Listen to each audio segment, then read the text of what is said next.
ये ionic compounds कैसे बनते हैं आज इस वीडियो में सीखते हैं। 3 से 4 नंबर का पेपर में क्वेश्चन आता है जिसमें यूजेस भी करेंगे।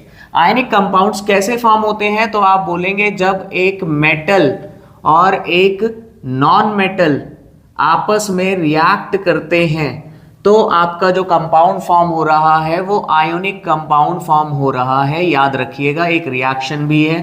तो आपसे डायरेक्ट पूछ लिया गया कि एक मेटल ले लिया, सपोज करो सोडियम, इजी ऑप्शन।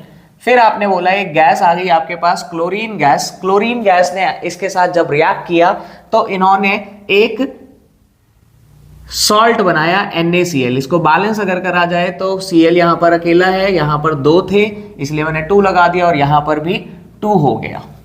अच्छा, ये तो हो गई रिएक्शन। वो बोलेगा कि NaCl यानी कि सोडियम क्लोराइड को इलेक्ट्रॉन ट्रांसफर करके फॉर्म करो। तो आपको 3 स्टेप्स में ये खत्म करना होगा, जिसमें पहला ऑप्शन आता है कि भाई सोडियम का एटॉमिक नंबर होता है 11। याद रखिएगा इसकी कॉन्फ़िगरेशन इसके नीचे रखेंगे 2 8 1। 11 को बांट दिया K11 में।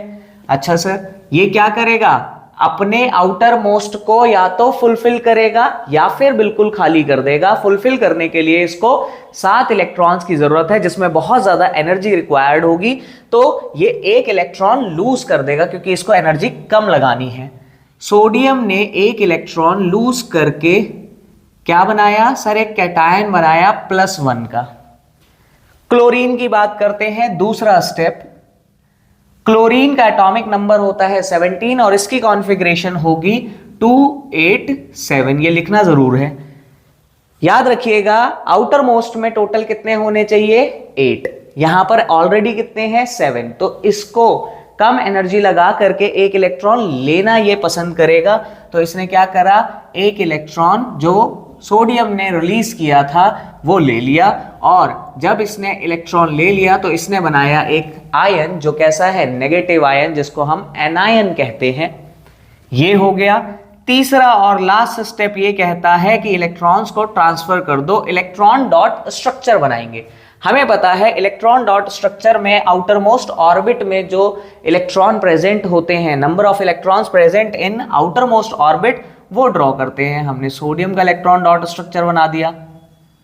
क्लोरीन के आउटर मोस्ट में 7 है, तो 1 2 3 4 5 6 7।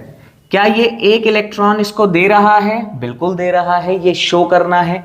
फिर इसके बाद आपको कुछ नहीं करना, यहां पर लिखना है Na+, ब्रैकेट में लिखेंगे Cl। 1 2 3 4 5 6 और 7। 1 इलेक्ट्रॉन ये वाला लिया था तो इसको डॉट के रूप में बना देना और अंदर आएगा नेगेटिव चार्ज।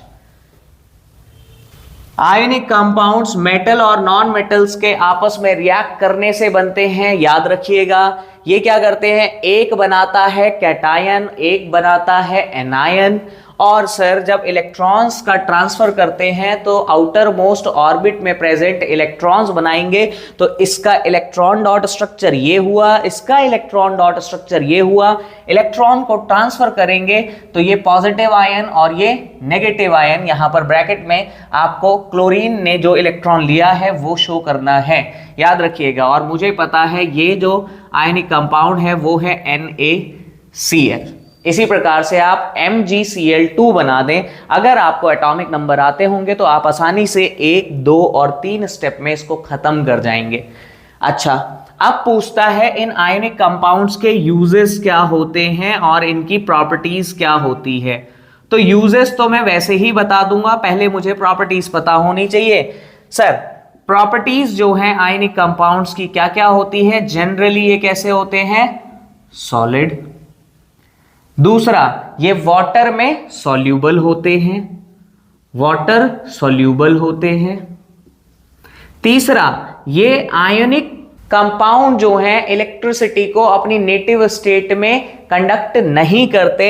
ये सिर्फ और सिर्फ एक्वस सॉल्यूशन में कंडक्ट इलेक्ट्रिसिटी। याद रखिएगा ये क्वेश्चन इंपॉर्टेंट है कि भाई जो आयनिक कंपाउंड्स होते हैं वो क्या इलेक्ट्रिसिटी को कंडक्ट करते हैं, तो आप बोलेंगे सॉलिड स्टेट में तो नहीं करते, लेकिन अगर इनके एक्वस सॉल्यूशन की बात करेंगे तो सर वहां पर ये अपने फ्री आयंस रिलीज करेंगे जिसमें से इलेक्ट्रिसिटी पास होने का रास्ता मिल जाएगा। फिर आप बोलेंगे high melting and boiling point होते हैं, हाई एमपी एंड बीपी, याद रखिएगा।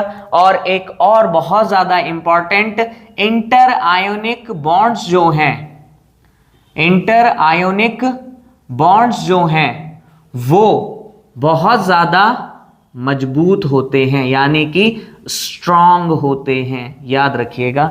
यहीं तक रखते हैं।